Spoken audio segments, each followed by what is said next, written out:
Alright folks, we just had a serious problem. That is all coolant all over the battery, and it's because this blew off.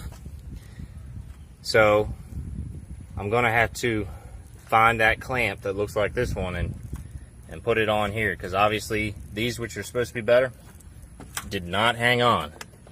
And I'm gonna have a lot of cleaning up to do under the hood.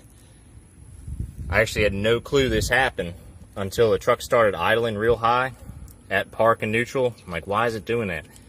I look underneath, I see a lot of fluid, but I had driven through that puddle there, so I didn't think it, I thought it was the water, but I'm like, you know what? There wouldn't be, the differential wouldn't be that wet.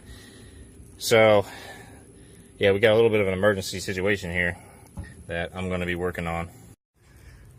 Well, I needed a buddy to come over here and help me actually get this clamp on. This is on pretty tight, and I think it's right where I want it. And the other one I'm just gonna leave hang here for now. I'm gonna have to take the truck down to O'Reilly's or whichever one's the closest place. I don't think I lost all the coolant, and I even see still coolant in the bottle here.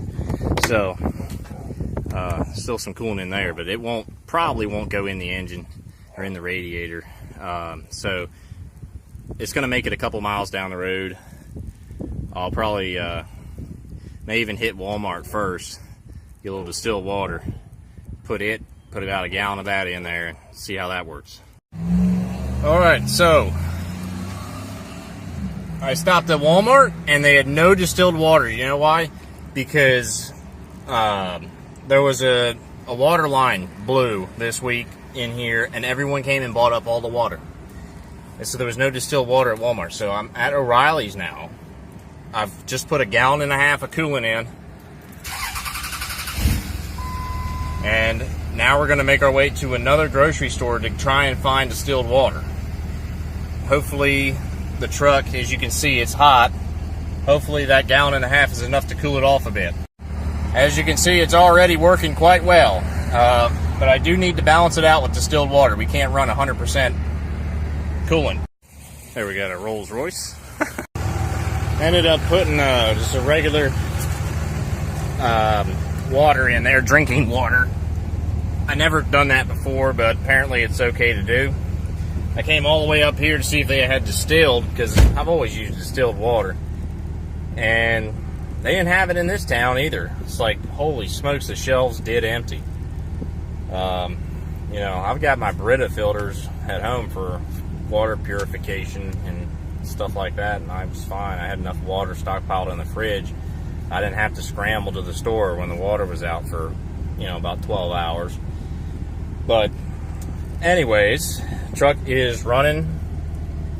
Fortunately, we didn't, you know, cause any damage to anything. The clamp looks good, and if I have any advice, it's that use those stock style clamps that you have to use pliers to loosen.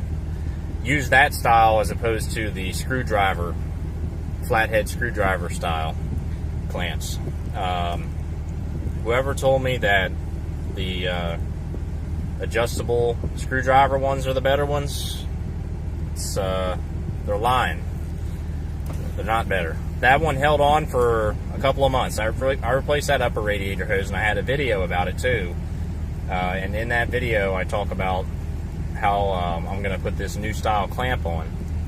Well, I may have to go leave a comment on that video now saying, don't do that, keep the stock clamps, because somehow that thing got blown off. Luckily, it was coming into the driveway at home, you know, and luckily, you know, O'Reilly's is right up the road, or Walmart's right up the road. So, yeah, that certainly put a damper on my evening, but worse things could have happened. Final note. When this all started, the truck would rev high in park and neutral. That was weird. I thought my injectors were going. So, in park and neutral, it was revving up to 1100 RPMs. I'm like, what's wrong with the truck? So I popped the hood and I look underneath and I'm like, it's soaked. Something blew. I thought a fuel line blew, but it didn't have any smell to it. And then I saw the upper radiator was gone, you know, just disconnected. So you hear stories about radiator hoses and other hoses just disconnecting themselves while driving, and you know, it could have been a lot worse for me. It has been a lot worse for other people whose trucks overheated. I noticed the temperature was about 230 or so on this gauge. So be careful, people. Check things. I don't think my hose showed any sign that it was going to go off, you know, before it did. So that's the scary part. So y'all have a good one, and hopefully this doesn't happen to any of y'all. See ya.